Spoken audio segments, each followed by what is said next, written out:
Volcanoes erupt. Glaciers grow and recede. Titanic forces are constantly at work, leaving a trail of geological mysteries behind. Among Earth's many geological wonders, there's nowhere more fascinating or dangerous than Mount Vesuvius. It's a volcano well known for its violent past, as witnessed by the remains of its victims, frozen in time for nearly 2,000 years.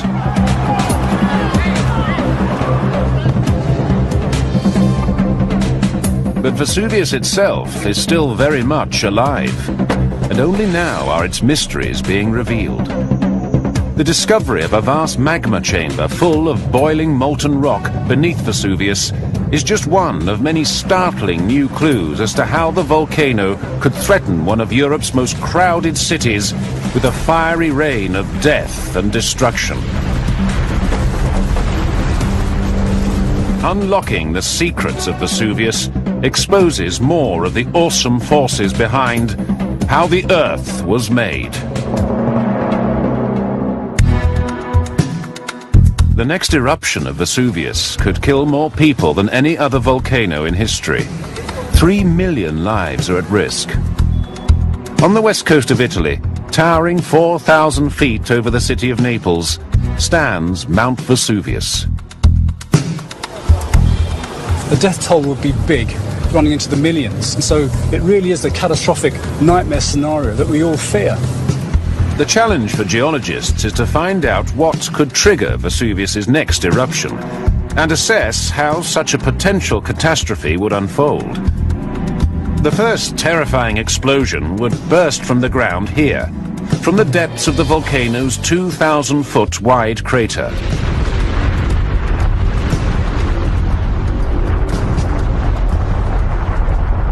Within seconds, the whole thing would be ripped apart. It's the nightmare scenario that everyone fears. A cloud of fiery volcanic debris would blast down the steep sides of the volcano at 450 miles per hour, twice as fast as a Formula One racing car.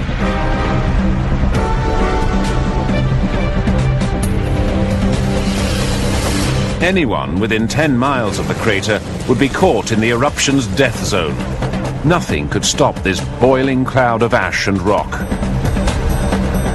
Now, you might think that the people living across the water there in Naples would be safe from the volcano, but we know that that wouldn't be the case. It moves across the sea, picking up speed as it goes, not walking, but literally running towards Naples. Imagine the panic in downtown Naples as this hot, dark cloud of volcanic ash and dust descends on the city.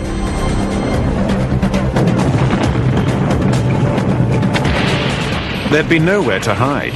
Men, women and children would be incinerated. The temperature's 600, 700, 800 degrees Fahrenheit. I mean, that's enough literally to boil the blood in your body. Other victims would suffocate. Anyone trapped between central Naples and the volcano would die.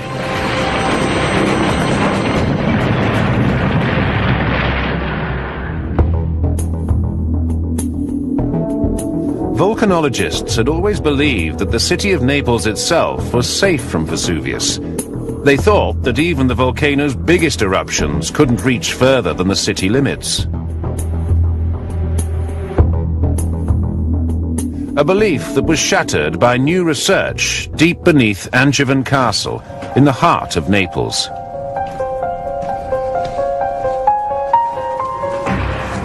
Wow, this is an extraordinary deposit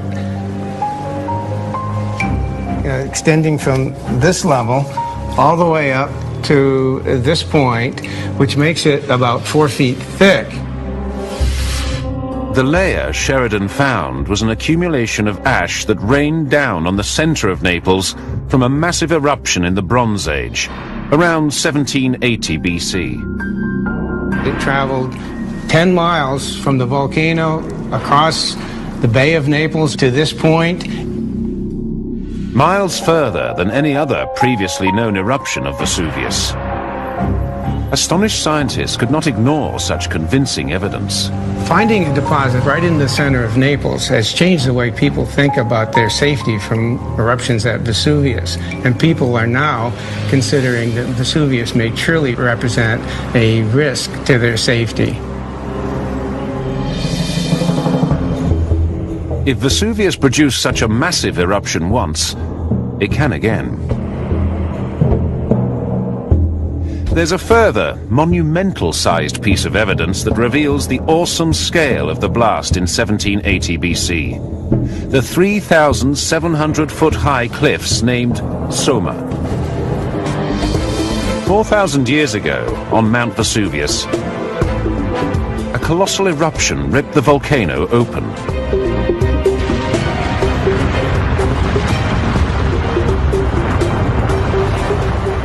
Molten rock blasted out of the cone, emptying out the underground reservoir that geologists call the magma chamber. This continued for hours until something literally earth-shattering happened. When the magma chamber emptied past a critical point, the entire mountain collapsed in on itself to fill the void below.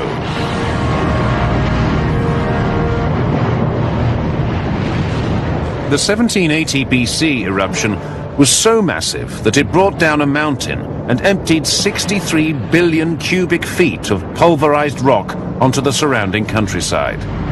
That's enough to cover the whole of Manhattan Island to a depth of 100 feet, or bury the whole of Austria in about an inch of ash. This mega eruption is now the blueprint for Naples' worst-case scenario. It's one of the factors making Vesuvius the most dangerous volcano in the world. And it's why scientists are racing to prepare for the next disaster. To investigate what deadly forces could be unleashed on the city of Naples, scientists must understand the eruptions of its past. And no explosion is better studied than the one that destroyed Pompeii, the Roman city that lay 7 miles southeast of Vesuvius. The eruption in the year 79 AD killed 25,000 people, 1/4 of the population, and left the area uninhabitable for 300 years. Behind me here is the very material which buried Pompeii. The volcanic debris is made up of ash and an unusual white rock. Really, first impressions are that it's really rather light. And if I get in a nice close look there, the rock itself is absolutely riddled with holes. The holes were bubbles of trapped volcanic gas. Now, this light white rock is called pumice. Now, pumice is magma that's filled with bubbles so much that it'll actually be able to float, and pumice is the only rock in the world that can float. The trapped bubbles show exactly how the pumice was formed. The magma beneath the volcano is a bit like the cola in a sealed bottle like I have here. We have liquid and dissolved gas. If the pressure is released suddenly, the dissolved gas explodes out in the form of bubbles. The bubbles in the cola have turned it into a froth, and this frothy mass that's coming out of the cola is just like in a magma chamber. When the gas escapes from the magma, forms a magma froth which violently comes out the volcanic vent. So the discovery of pumice proves that the volcano created magma foam. And that can only mean one thing. The eruption must have involved a major explosion.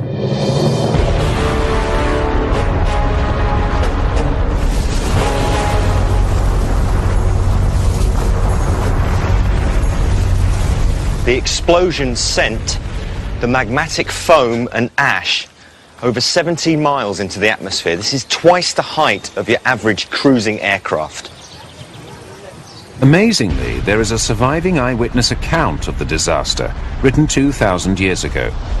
Every detail of the eruption was noted by the 17-year-old Pliny the Younger, who was, in effect, one of the world's first volcanologists. Pliny, a naturalist, produced the first scientific recording of a complete volcanic sequence. He writes, A cloud was forming. Its appearance and shape would best be expressed as being that of an umbrella pine, similar to this large tree I have behind me. Since, stretched upward like an extremely tall trunk, it then spread out like branches. So the cloud spread out at the top, forming a mushroom shape, which is still known as a Plinian column. For Pompeii, this cloud was lethal. The pumice and ash was carried by the prevailing wind to fall like a deadly grey snow on the ancient city. And it was this volcanic fallout that started to thicken the air. The people who were initially amazed by the volcanic eruption now started to find it difficult to breathe. Many of the victims of Pompeii suffocated on the fine ash. We see a picture of people struggling to breathe, like this body here, which is curled up with their hands close to their face, essentially recording the last final breaths of the people as they filled up with ash and hot fiery dust from the volcano. Such a rain of ash falling onto the crowded streets of Naples today would cause millions of casualties. In trying to solve the mystery of what makes Vesuvius the most dangerous volcano in the world, scientists have uncovered two crucial pieces of evidence. The pumice from Pompeii proves that Vesuvius can produce explosive eruptions, the most devastating type of volcanic blast. A thick layer of volcanic ash found underneath Naples shows that Vesuvius has the power to stretch out and destroy the city. A similar-sized blast today could kill 3 million people, which would be the world's highest volcanic death toll. Geologists know that some victims would die of suffocation, but the discovery of charred human bones are clues to another, more terrifying death wrought by Vesuvius.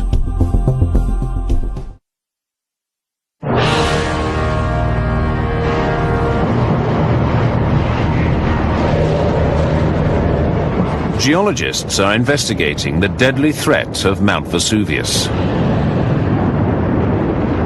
Remains at the Roman settlement of Pompeii show how thousands died, buried by a choking rain of ash and rock.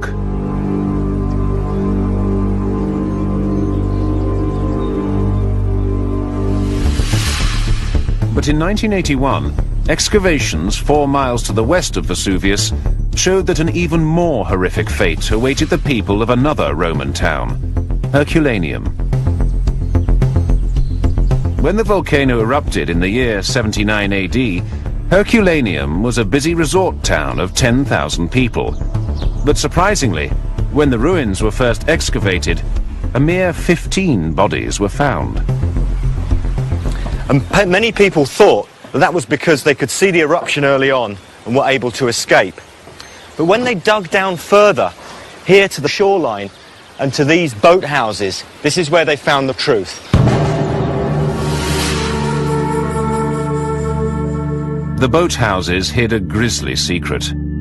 These are the remains of the Romans caught trying to flee the volcano. The skeletons still lie exactly where they fell 2,000 years ago. It's hard to imagine what it must have been like. Over 300 men, women and children here at the water's edge in Herculaneum.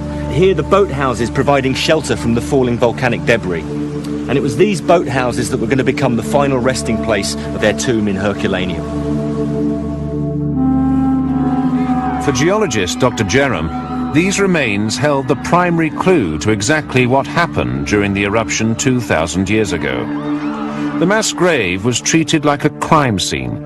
Photographic evidence was taken back to the laboratory for further investigation.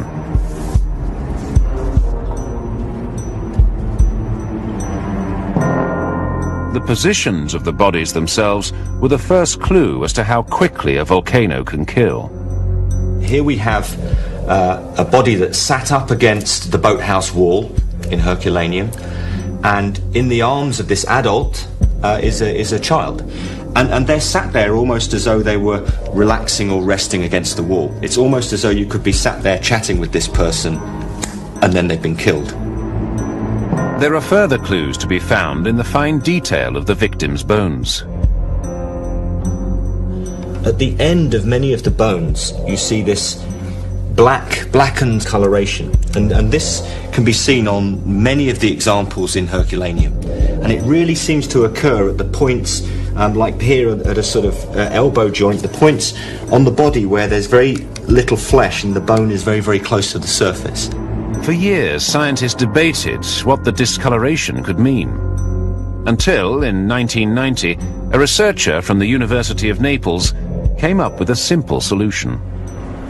I'm going to recreate the one experiment that unlocked what happened at Herculaneum. Dr. Jerram burned several pig's bones at increasingly high temperatures. I'm going to rack up the temperatures, start to try and burn the flesh on the bones, and then hopefully get to the point where I can start to produce blackening of the bones and reproduce the colours that we see in the Herculaneum bone deposits.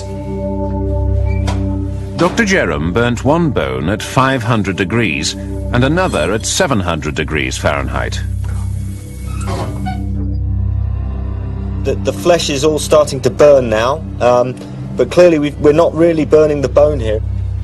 It was not until Dr. Jerram raised the temperature to 900 degrees that the bone itself was burnt. Well, it finally looks like we've got somewhere where we're starting to burn the bone. Scraping away the charred meat and skin revealed the bone underneath. Here on this picture from Herculaneum, you can see on the end of this bone these brown into black transitions with some nice white bone behind. You know, this is exactly what we're seeing in the 900-degree experiment. So we can produce the blackened bone features that we see at Herculaneum with high temperatures, burning the bone that's exposed, but the bone that's covered by a bit of flesh gets protected and stays white. And this could be the only way in which we get these blackened bone features at Herculaneum.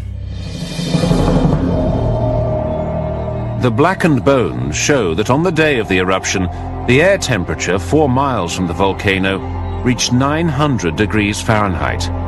That's hotter than the blast from an aircraft's jet engine.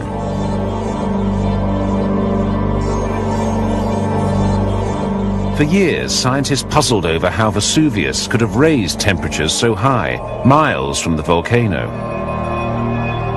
But then, a totally different type of clue suggested the answer. At the small town of Boscoreale, just 1 mile southeast of Vesuvius.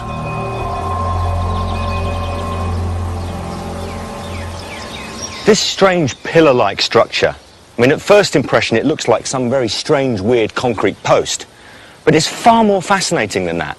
And the clues are really in the base. We see a number of smaller structures radiating from the base. And these are actually roots. You see them feeding back into this big stump-like feature. This is a fossilized tree. The tree was buried in volcanic material. As the original wood rotted away, it was replaced by rock and ash, which mixed with water and set like concrete. Almost like a jello mold of a tree upstanding that was upstanding over 2,000 years ago. The shape of the tree is deeply significant. And as we work up this fossilized tree, it suddenly veers and bends at this point here. Now, if we can imagine, about 2,000 years ago, this tree was alive. And suddenly it's been wrenched over and bent towards that way, and it's also been fossilized in that position. Now, when we look at the local geography, we know that Vesuvius is over that way. So some force which is bending this tree and fossilizing it must have been coming from that region. The clues of superheated temperatures miles from the volcano and a force that bent a tree almost double suggest only one thing. They're evidence that Vesuvius produced another deadly weapon.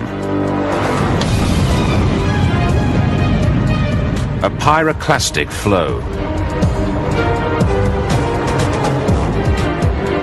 Pyroclastic flows are a dynamic mixture of hot rock, ash and gases that move fast and violently down the side of a volcanic mountain.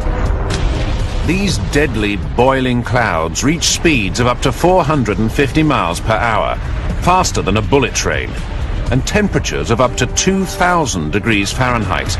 hot enough to melt gold. At the early stages of the eruption here at Herculaneum, you would have seen a big eruptive cloud coming out of Vesuvius and heading off up into the atmosphere. But just imagine how scared you would have been watching this cloud suddenly turn round and the black cloud starts heading towards Herculaneum.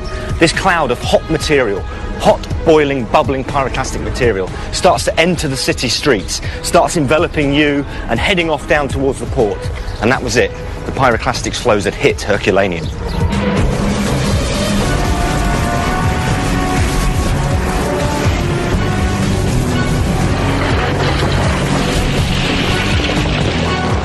Just hours later, the town was buried completely.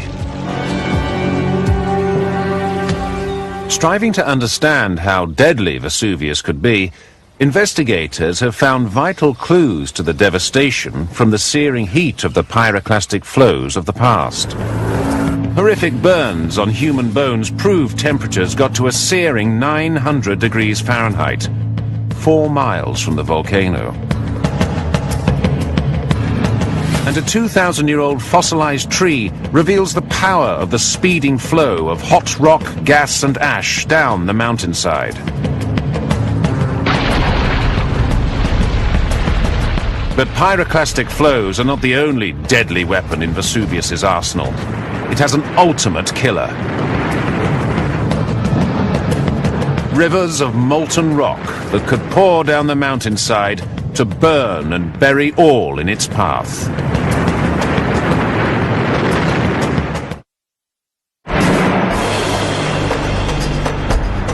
Vesuvius has yet another deadly weapon in its arsenal, one that was captured on film during its most recent eruption on March the 18th, 1944. Cameras record the spectacle of Mount Vesuvius. A 5-mile-high cloud of ash climbed into the sky over Vesuvius. Pyroclastic flows rushed down its slopes.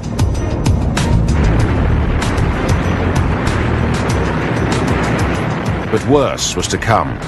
Floods of molten rock overflowed from the lip of the crater to swallow up entire villages. 34 people died and thousands were left homeless.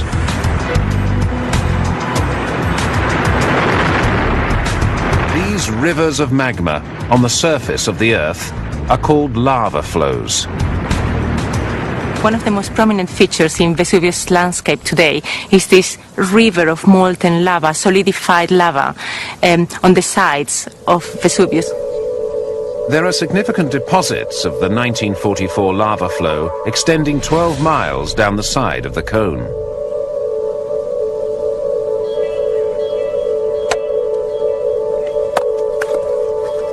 And looking at it closely, I can see that there are no bubbles.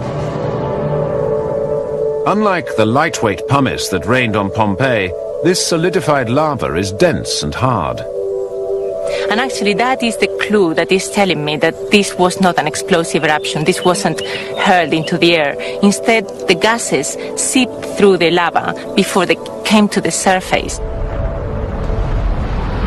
Only a very free-flowing and liquid lava could have let the gases escape underground in this way.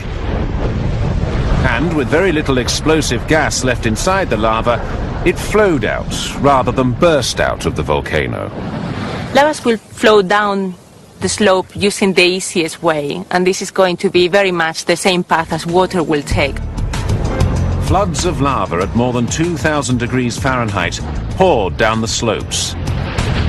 Lava flows are the hottest natural material on the face of the Earth, Vesuvius's ultimate weapons. Unstoppable forces able to destroy all in their path. The word lava, it actually comes from the Italian, and it was coined in here. It comes from lavare, which is to wash. And it is basically explaining how lava flows, once they move over a city, they wash out everything. Nothing is left.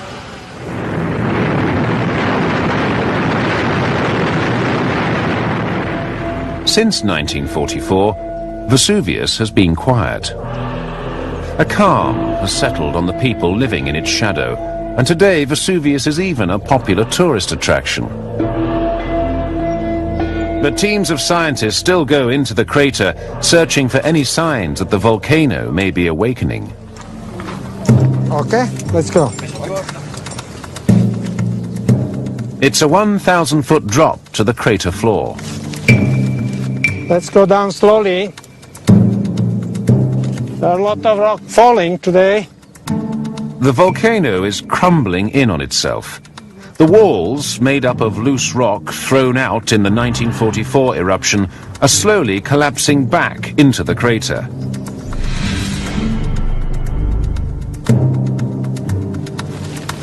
Even before he reached the bottom, Orsi could see and smell gas and feel the heat of volcanic activity. Yeah, the smoke you see around here, it's gas coming through fumaroles. A fumarole is a crack in the Earth's crust which emits steam and gas from deep underground. And it's an indication, one of the indications that the volcano is still active. A live volcano positioned next to a city of 3 million needs to be under constant surveillance. So much so that it's now the most closely monitored volcano on Earth. Composition of the gas and temperature, it's related to the state of the volcano. These gases are the volcano's early warning system. Any significant change in their temperature or composition would set scientists' alarm bells ringing. This examination showed no change. So, for the moment, Naples is safe. But this lack of activity is not necessarily a reassuring sign. So I think there is a pattern on how Vesuvius behaved in terms of you seem to have a period of quietness, and then you have a very large eruption, and then you tend to have a period of quietness, and then another large eruption.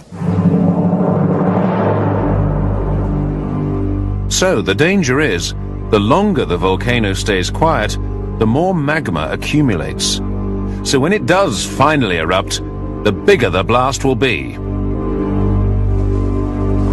New clues at Vesuvius concern the volcanologists who investigate its deadly power.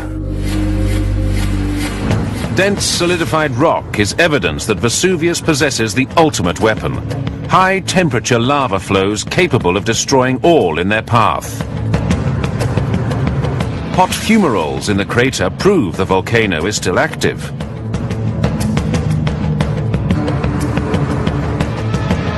But new scientific techniques reveal a vast magma bomb hidden miles underneath the volcano. A bomb that is primed and could blow at any time.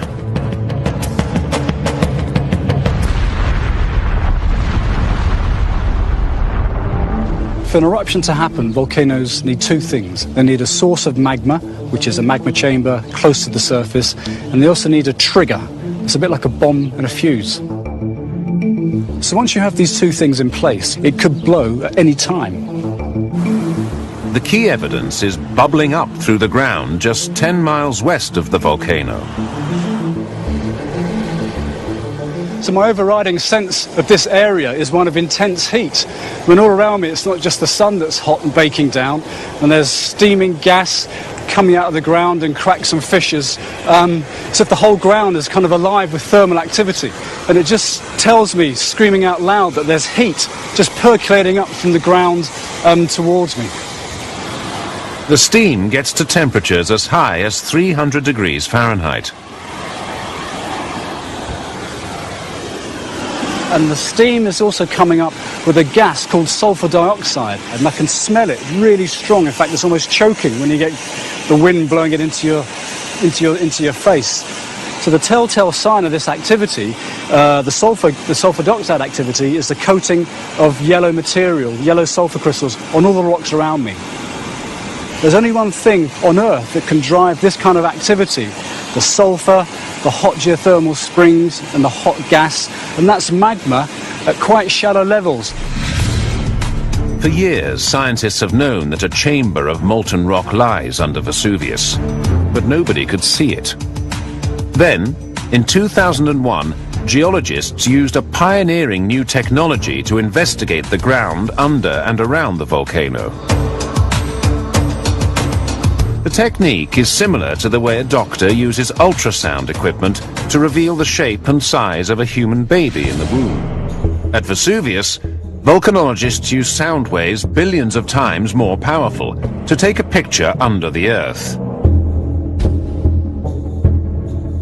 They detonated small explosions at different locations around the volcano, radiating waves out under the ground. Measuring the speed of the waves revealed whether the rock through which they traveled was solid or molten, hotter or colder than the surrounding ground.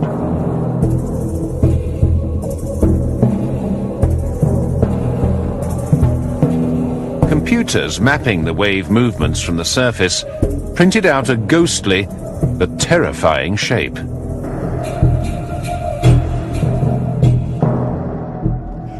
For the first time, seeing that sort of information is very exciting for geologists.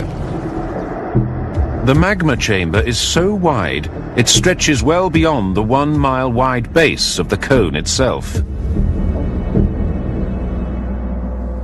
It's 250 square miles, or about half the size of New York City, so that's quite an impressive feature. It's not only impressive, it's also potentially deadly. The vast reservoir of molten magma could fuel Vesuvius's greatest eruption. But still, no one knows for sure what might set off this seemingly inactive magma.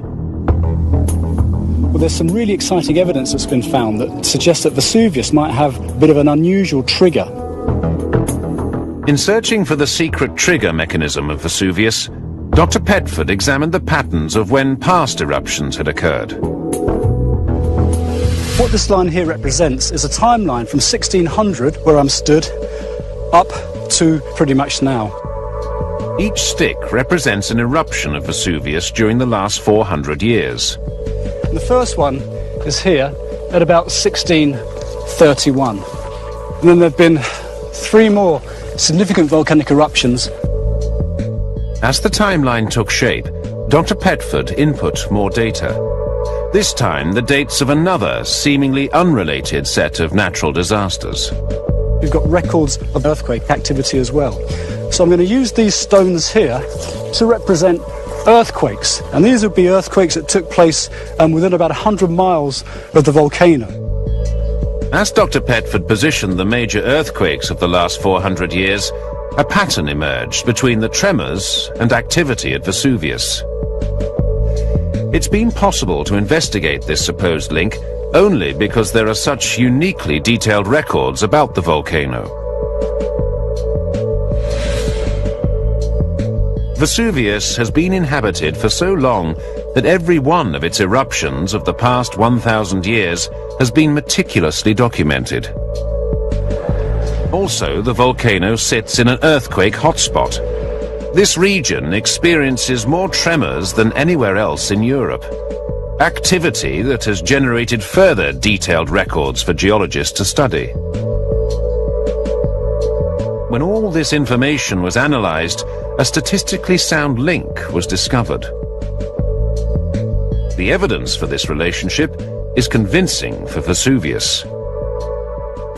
But the idea that earthquakes can cause eruptions is still hotly debated worldwide. The idea that earthquakes and volcanoes are related is not a new idea. In fact, it was Charles Darwin on his journeys to South America in the 1800s who first proposed that there could be a link between an earthquake and a volcano he saw erupt a few days afterwards. Darwin was in Chile in 1835 when an earthquake struck. Days later, he witnessed the eruption of a chain of volcanoes. To him, the relationship was clear. One was the cause of the other. And really since then, over the last couple of hundred years, geologists have debated back and forward how real, if you like, this cause and effect relationship is between earthquakes and volcanoes. Despite continuing controversy, many scientists do believe that the next huge eruption from Vesuvius may be triggered by an earthquake. The theory suggests that pressure waves rippling through the Earth's crust can squeeze the magma chamber. If you imagine that this bottle represents a magma chamber down beneath a volcano, and that the water inside the bottle here is lava or magma, then as the earthquake pressure wave moves towards the magma chamber, it interacts with the walls and starts to squash the chamber. Chamber walls sort of pinch together like this, and it drives the magma up to the surface. But even then, the eruption may be delayed. Historical records suggest the volcano may not stir for months or even years after an earthquake has passed. There could be some good reasons for that. I mean, one might be that the earthquake builds up pressure slowly inside the volcano. So the effects of the pressure waves are not immediate. Or that you need more than one earthquake. You might need multiple earthquakes that progressively increase the pressure inside the volcano. Each wave squashing the chamber a little more each time. Until the last earthquake that comes along is effectively, the straw that breaks the camel's back, and it's that earthquake that pushes the system into critical instability and makes an eruption. After thousands of years of study, scientists still do not fully understand what causes an eruption. So an important thing about Vesuvius is that if we can make sense of this data set that we've got for this volcano, if we can come up with a new model for earthquake-related volcanic eruptions, Vesuvius could be the world leader in helping us to understand how other volcanoes on the planet might work in a similar way.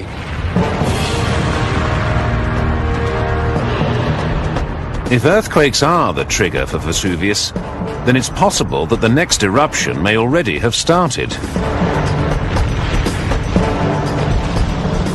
Two massive earthquakes recently sent shockwaves racing through the ground near the volcano.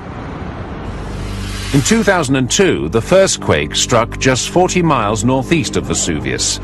This was a magnitude 5.4 tremor. 30 people died and thousands were evacuated from their homes. Even more recently, in 2009, a magnitude 6.3 earthquake killed more than 300 people in the town of L'Aquila, 60 miles north of the volcano. This was the worst such disaster in Italy for 30 years. The concern is that the shockwaves from these quakes may already have shaken Vesuvius's monstrous magma chamber and triggered the start of a new eruption. The clues are adding up in the race to predict when Vesuvius will erupt. Scientists have gathered two startling pieces of evidence. A huge magma bomb beneath Vesuvius proves the volcano is primed with the fuel for a massive explosion. The historical pattern of earthquakes and eruptions suggests the trigger may already have been pulled. Each new piece of information takes scientists one step forward in their quest to foretell when Vesuvius may erupt. But even predicting the eruption may not be enough to save the lives of the 3 million citizens of Naples.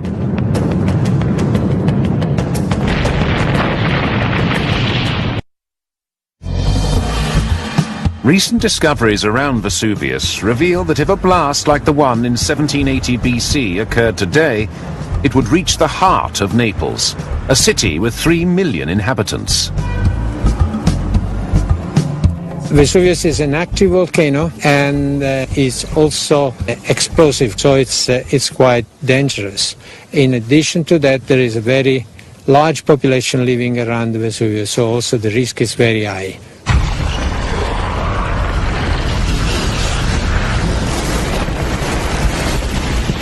Studies of the surrounding landscape suggest that the volcano's most lethal force, the pyroclastic flow, would not only reach Naples, but would be concentrated in the direction of the city. The high cliffs of Soma partly surround the cone of Vesuvius.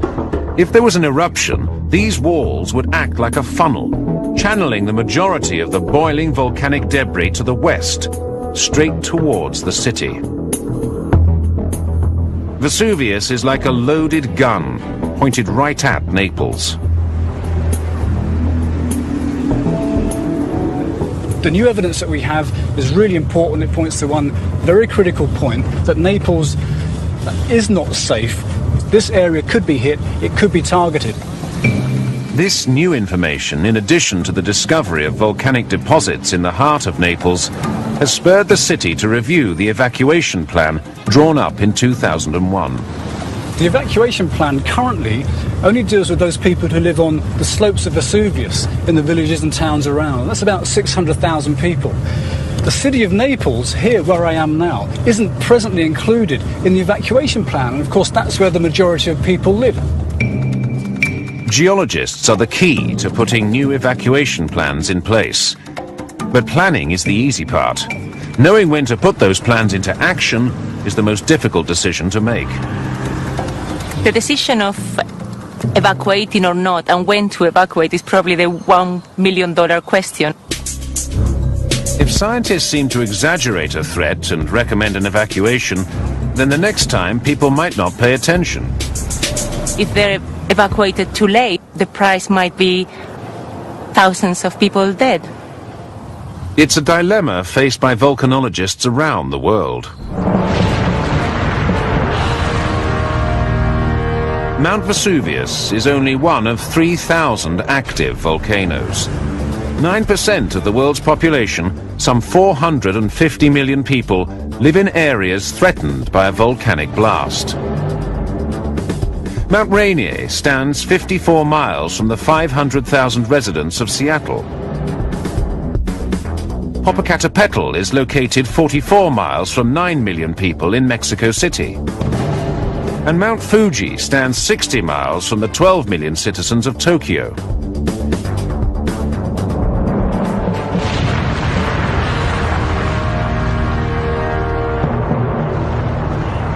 On average, 3 volcanoes a year erupt, causing deaths and injuries.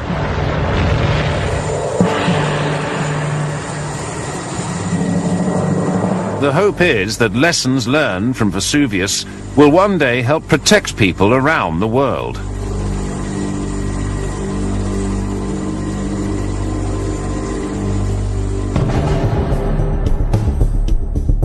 Mount Vesuvius still has many secrets to tell. But so far, geologists have put together a disturbing portrait of what many call the world's most dangerous volcano.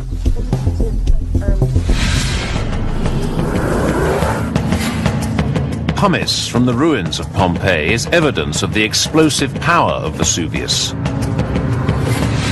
Charred human bones demonstrate the 900-degree temperatures of the volcano's pyroclastic flows. Ancient layers of ash in central Naples prove that Vesuvius has the power to engulf the city. And new seismic investigations reveal a 250-square-mile molten magma chamber sitting under the volcano. It's a ticking time bomb. Geologists who study how the Earth was made believe that it's a geological certainty that Naples will, one day, feel the wrath of the volcano.